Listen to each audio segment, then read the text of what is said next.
Thank you. Exam Bishop.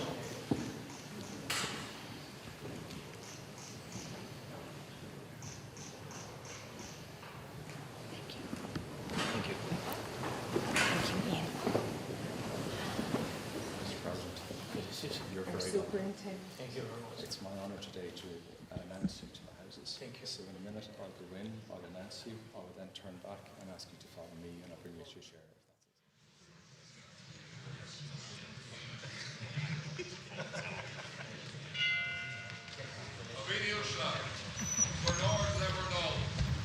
Uacharáin, Volodymyr Zelenskyy.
Please.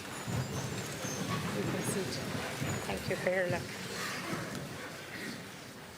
Your Excellency, President Zelensky, Taoiseach Taoiseach, members of Dáil and Seanad, Ambassador Jarasco, distinguished guests and friends of Ukraine.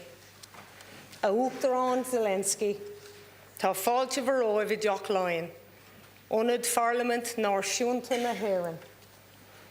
Is mór an meas atá a gcuin ort féin agus ar bhhuintear na Uacharáin, agus an tasamhacht agus an dingmháilteacht atá léirithe agaibh, chun mhór tír a chosint an unróthair.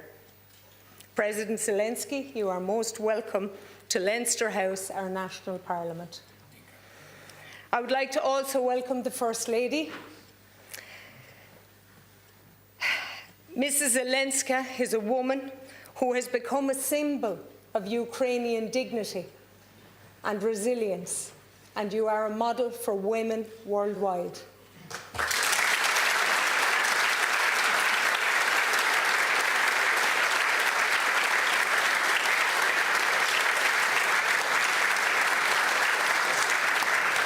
We gather in solidarity and admiration for you and your people. War is a human tragedy.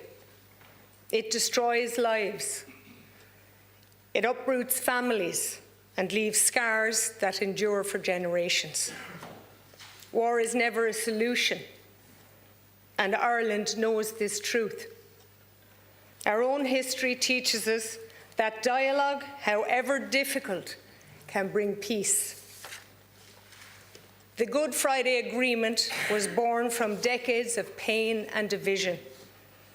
Yet it proved that even the deepest wounds can heal when people choose negotiation over violence. And that lesson gives us hope for Ukraine. Today, we meet in a solemn acknowledgement of the ongoing war against your country, an illegal attack on a sovereign nation, an assault on international law, a violation of human dignity. Every missile and bullet has shattered lives. Parents mourn children lost. Families endure displacement and uncertainty. Futures have been stolen. And no words can capture the suffering of your people. We watch in horror as drone attacks escalate, as your country's infrastructure is ravaged, at acts that defy all principles of humanity. The global community must stand united in condemning this war. We must continue to provide refuge. We must provide humanitarian aid.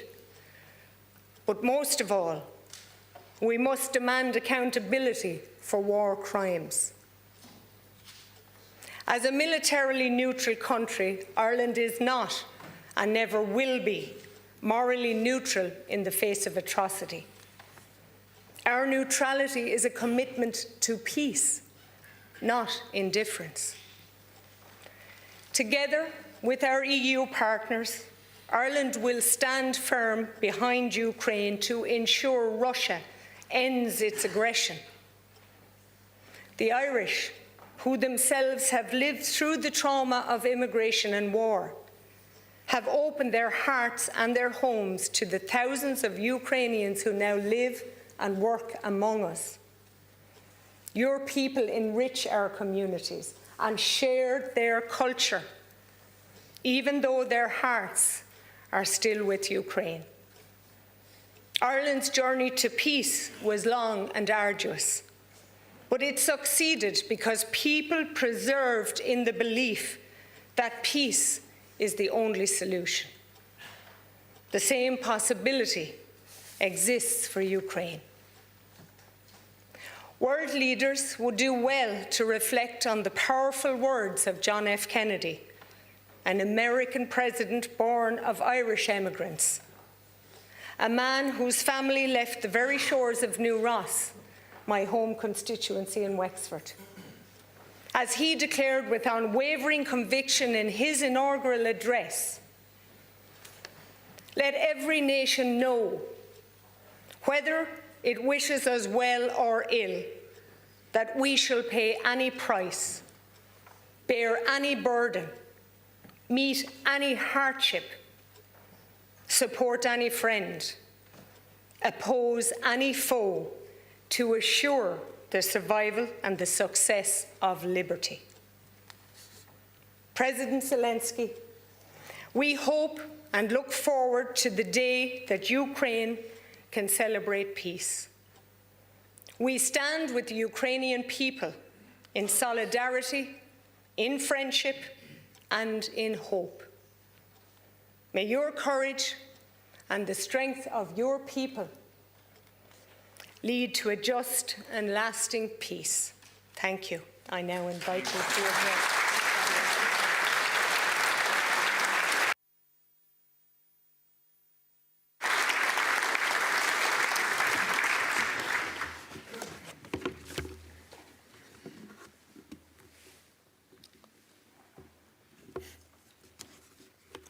Thank you so much.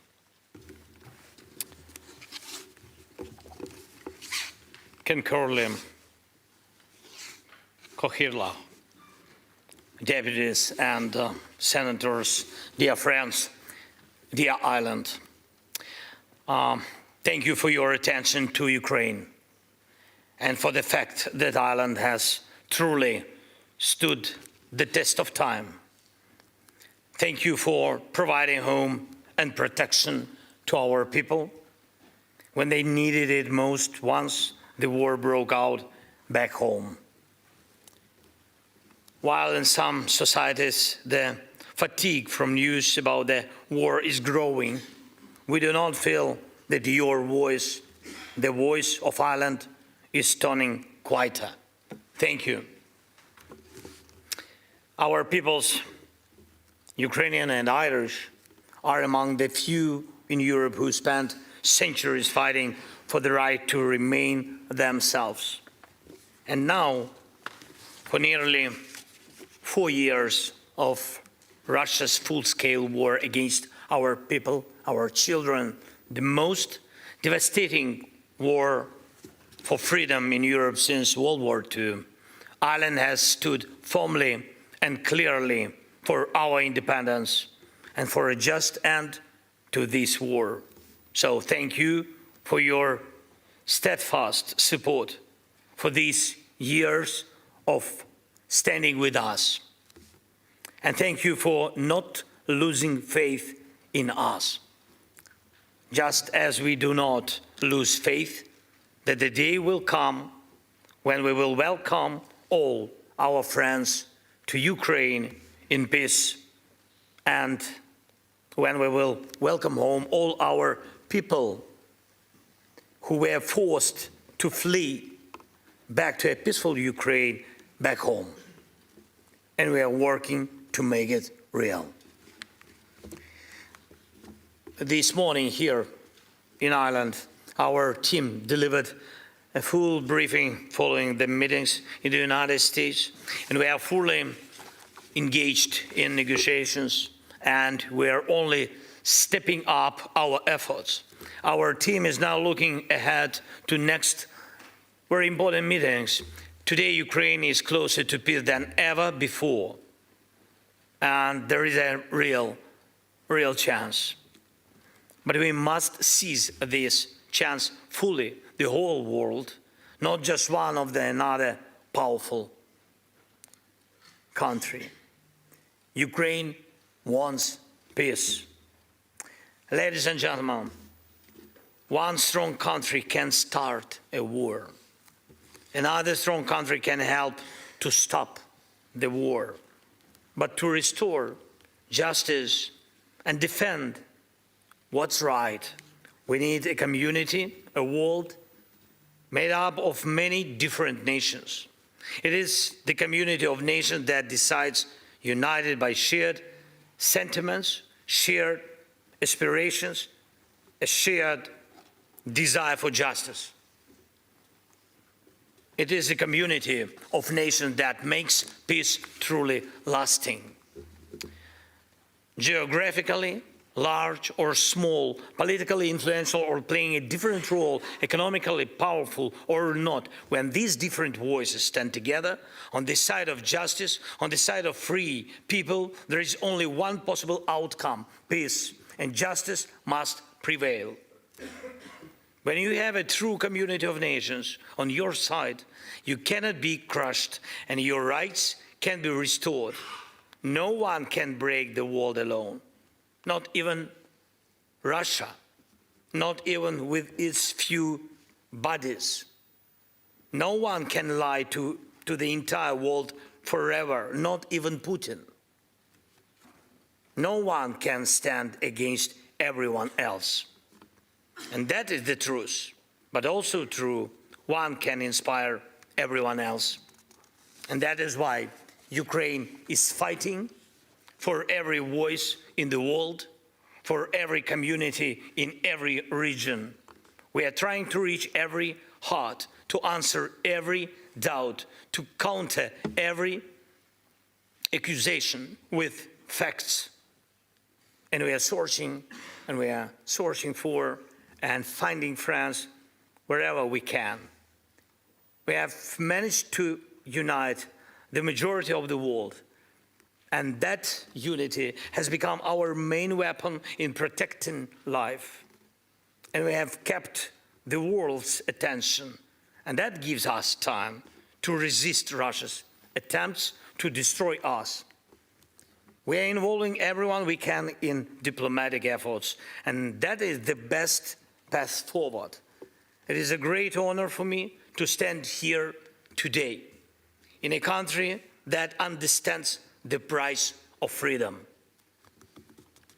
understands better than many in Europe, better than many in the world, and that shares our belief that every voice counts, every nation matters. Ireland is doing so much to help others understand why it is important to stand together, to remain a community based on shared values. Thank you for that. And we will continue to coordinate with you and with everyone who can help, and to inform all those who can influence the outcome, so that one day we can achieve what many still believe to be impossible. Not just silence instead of bombs, not just clear skies instead of Russia's drones and missiles, not just a pause between strikes, but lasting peace, guaranteed security and true justice. Human memory is often short and attention can be fleeting, so please remind the world every time it is needed that Russia's invasion of Ukraine is a criminal and unprovoked act of aggression which cries for justice. It happened for one reason only, because Russia wants to treat Ukraine as its property and Ukrainians as if they belong in its backyard, like livestock, so that no politician in Europe or somewhere else falls into amnesia, forgetting everything we have achieved together through our defense. And I urge you to oppose any decision that weaken pressure on Russia for this war, as long as war and occupation and the propaganda of hatred continue. All the pressure on Russia must remain in place, so that Russia does not believe it will be rewarded for this war with stolen Ukrainian land or kidnapped Ukrainian children. Please continue supporting all efforts to make the tribunal for Russia's aggression a reality, so that one day it truly begins its work, and so that Russian killers cannot freely travel the world as if they have done nothing wrong.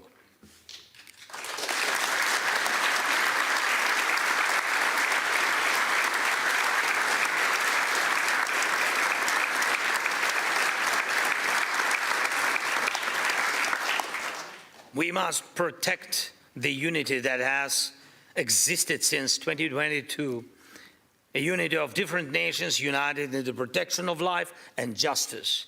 And we are speaking about the future. There is no good future for Europe without this unity.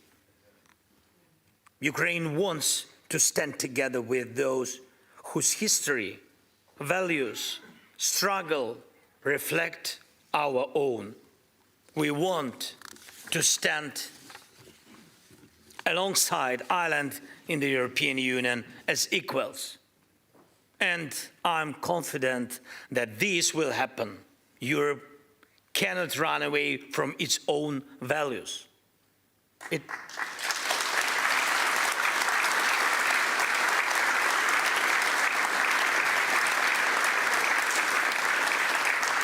It must stand up for them.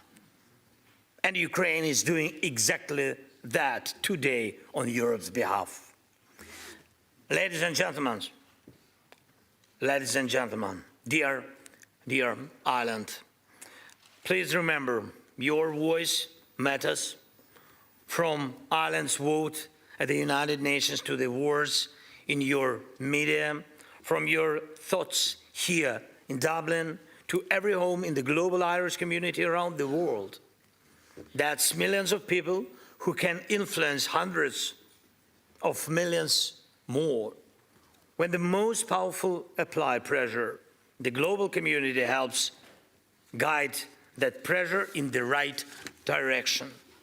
Just as there is no capital in the world, unaware of what St. Patrick's Day is, there should be no capital that does not know that the Irish, together with the Ukrainians and many other nations, are united for a real peace.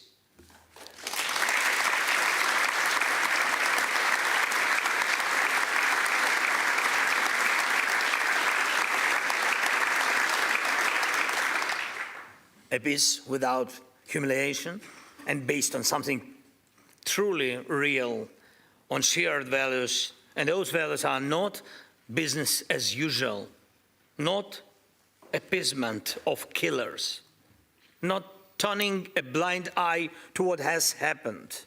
Among those values is this: the aggressor must be held accountable for what was done. Please take an active role in making the tribunal for this aggression a reality, not just joining, but pushing, working, insisting that justice must begin with accountability. Please continue to advocate for every form of sanctions against Russia, and it's time for Russian assets to serve the cause of peace, to help defend and rebuild Ukraine. This is a long overdue decision, and it must be implemented.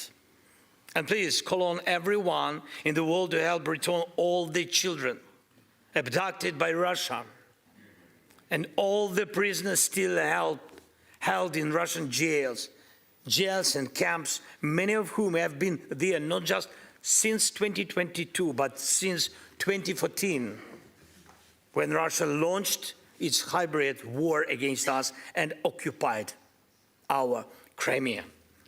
This has gone on far too long to simply close our eyes and turn the page on Russia. Without a just peace, hatred will not fade. It will continue to smolder and provoke new and new violence. History has seen this before, and this time it must be different.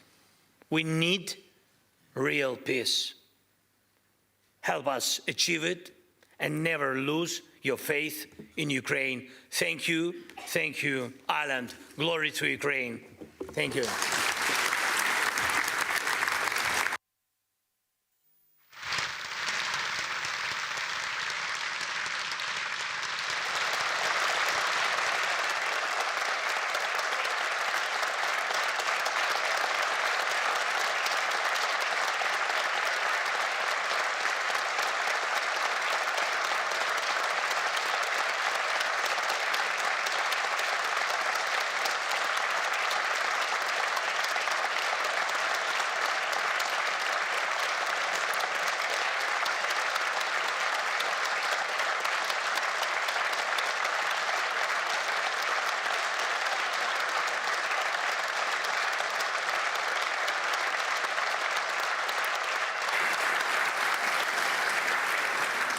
Thank you, members. I now call on the Cathaoirleach of the Seanad, Senator Mark Daly, to make his concluding remarks. Deputy Senator.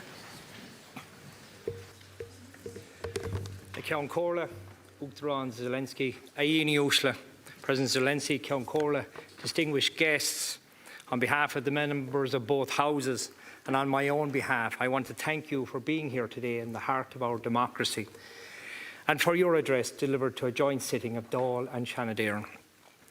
In 2022, when I had the privilege of giving the closing remarks to your online address to this House, I said as we sat here in Dublin that missiles and bombs were descending on the innocent women, children and men of Ukraine. I could not have imagined that 3 years, 7 months and 26 days later, Russia's war of aggression would be continuing to visit unspeakable atrocities on the people of Ukraine. A month after that address, I travelled to Ukraine with the then Ceann Comhairle. And when we met you in your office, I wondered how you remained so calm amid all the chaos. There we witnessed firsthand the harrowing consequences of Russia's war. In Bucha, we saw the mass graves of those killed by the Russian army. In Irpin, on the outskirts of Kyiv, we met with those citizens who had turned soldiers and who had stopped the Russian army and turned them backwards. Mr. President, during your inauguration speech in 2019, you told your officials not to put your picture on the walls of their offices, to put the pictures of their children on the walls of their offices, and to look at them each time they made a decision. This, Accordia, cuts to the core of our Irish and European values, values that promise freedom and integrity and equality. There are children in Ukraine who have never known a day's safety, have never known a day's peace, whose parents go to sleep in often freezing temperatures without power or heat, wondering if they will be awakened by air raid sirens. They continue to endure that terrible reality. There is no explanation that you can give a child for what is happening in Ukraine. That is not because they are too young to understand. It is because what is happening is wrong and cannot be justified. In the 21st century, in a world facing many challenges, we cannot accept the devastation that is being put upon innocent children and their families, some of whom are here today, who had to flee their homes and their livelihoods and journey thousands of kilometres into the unknown. We must resist aggression at every turn. Our guiding star must be international law and rules-based order with respect for sovereign nations. It is the only way we can ensure a stable and just Europe, a Europe that rose from the ashes of conflict in pursuit of a peaceful future. There must be peace. It must be a lasting peace. We on this island have known violence and struggle, a violence that devastated our communities. But we now know peace. Ireland and Europe have stood with and will continue to stand with Ukraine. And we hope Ukraine finds a just peace in the near future. As Cathaoirleach of Seanad and on behalf of the members of Seanad and Dáil, I thank you for being here today. And I want to thank all those who made it possible. Uacharáin, thank you for addressing the houses of the Oireachtas. Goramíle Maithagad, Slava Ukraine. Goramíle Maithagad.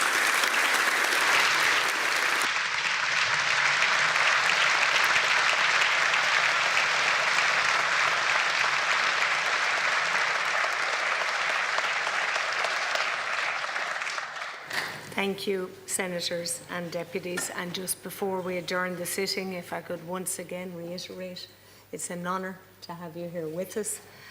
Prior to our last address, which was on a big screen, I thank the members for the cooperation. I thank all of the staff who have made this possible, and your own detail who have had seriously good engagement with us. Thank you to the First Lady, Madam Zelenskyy, who has accompanied you. Members, the session is now adjourned until 6 p.m, but I would ask that you please stay in your seats until the President has left the chamber. Thank you. Thank you.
But of course it's not your right.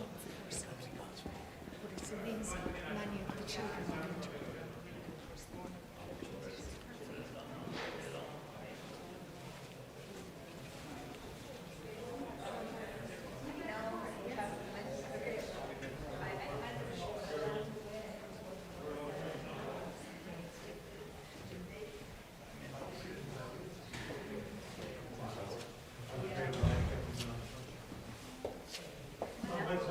Thank you.